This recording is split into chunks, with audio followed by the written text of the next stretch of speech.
আল্লাহ সুদকে করেছেন হারাম, ব্যবসাকে করেছেন হালাল। ইসলাম মানব জীবনের প্রতিটি দিকের জন্য একটি ভারসাম্যপূর্ণ ও ন্যায়ভিত্তিক জীবন ব্যবস্থা প্রদান করেছে।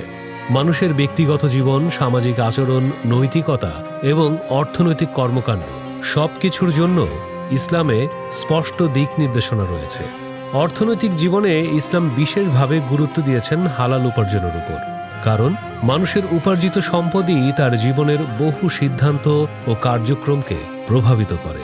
তাই ইসলাম এমন একটি অর্থনৈতিক কাঠামো প্রতিষ্ঠা করেছে যেখানে ন্যায়, সততা, পারস্পরিক সহযোগিতা এবং মানবিক মূল্যবোধ বজায় থাকে।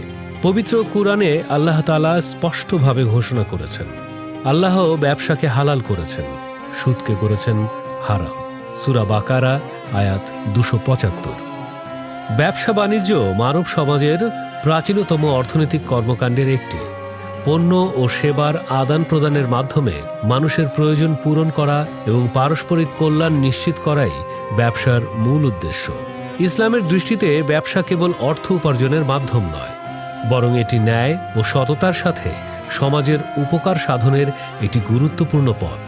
ইসলামের ইতিহাসে দেখা যায় অনেক নবী রাসূল ব্যবসা বাণিজ্যের সঙ্গে সম্পৃক্ত ছিলেন। শেষ নবী হযরত মুহাম্মদ সাল্লাল্লাহু আলাইহি ওয়াসাল্লাম নবুয়াত লাভের পূর্বে একজন সফল ব্যবসায়ী ছিলেন।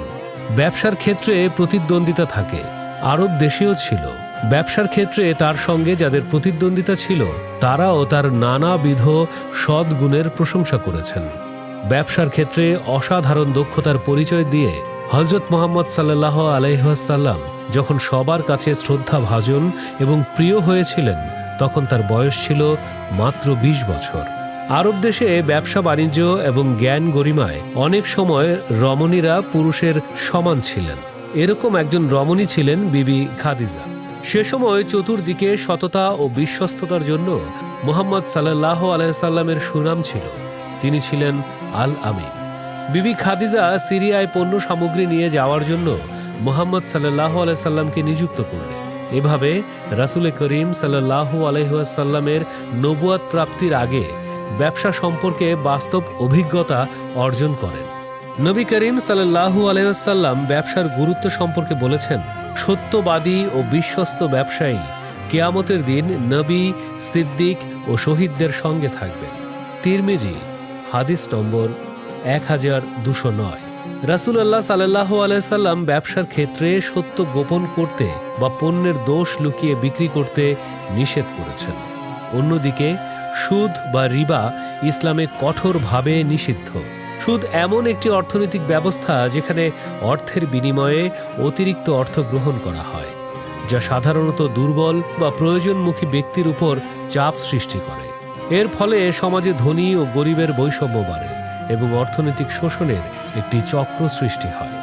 সুদের মাধ্যমে ধনী ব্যক্তি কোনো পরিশ্রম বা ঝুঁকি ছাড়াই লাভবান হয়, আর ঋণ গ্রহীতা ক্রমাগত ঋণের বোঝায় জর্জরিত হতে থাকে। ফলে সমাজে অর্থনৈতিক ভারসাম্য নষ্ট হয় এবং মানুষের মধ্যে অসন্তোষ ও বৈষম্য বৃদ্ধি পায়। এই কারণে ইসলাম সুদকে কঠোরভাবে নিষিদ্ধ করেছে।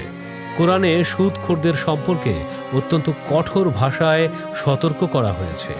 যারা সুদ খায় তারা কিয়ামতের দিন শয়তানের আসরগ্রস্ত হয়ে মোহবিষ্ঠের মতো দণ্ডায়মান হবে। সূরা আল বাকারা আয়াত 275। সুদের 70টি স্তর রয়েছে। তার মধ্যে সর্বনিম্ন স্তরটি হল নিজের মায়ের সাথে ব্যভিচার করার শামিল। মিশকাতুল মাসাবি হাদিস নাম্বার 2826। রাসূলুল্লাহ সাল্লাল্লাহু আলাইহি সাল্লাম সুদখোর, সুদদাতা, সুদের লেখক এবং এর সাক্ষীদের উপর লানত করেছেন এবং বলেছেন তারা সবাই সমান। সহিহ মুসলিম হাদিস নাম্বার 1598। আরও বলা হয়েছে আল্লাহ সুদকে নিশ্চিহ্ন করেন এবং দান সদগাকে বৃদ্ধি করেন। সূরা আল বাকারা আয়াত 276। ইসলাম একটি ন্যায়ভিত্তিক ও কল্যাণমুখী অর্থনৈতিক ব্যবস্থা প্রতিষ্ঠা করতে চায়। এই ব্যবস্থায় হালাল উপার্জনের অন্যতম মাধ্যম হল ব্যবসা বাণিজ্য, আর সুদকে সম্পূর্ণভাবে নিষিদ্ধ করা হয়েছে। কিন্তু দুঃখজনক হলেও সত্য, বর্তমান যুগে সুদ মহামারী আকার ধারণ করেছে। সুদের এই ব্যাধি থেকে আমাদেরকে মুক্ত হতে হবে। আমরা যদি পবিত্র রিজিক গ্রহণ করি তবে মহান আল্লাহ তাআলা আমাদের রিজিককে প্রভূত বরকত দেবেন। তাই আসুন সুদের ভয়াবহতা থেকে নিজেকে সুরক্ষিত রাখি। আল্লাহ আমাদের সবাইকে তৌফিক দান করুন। আমিন।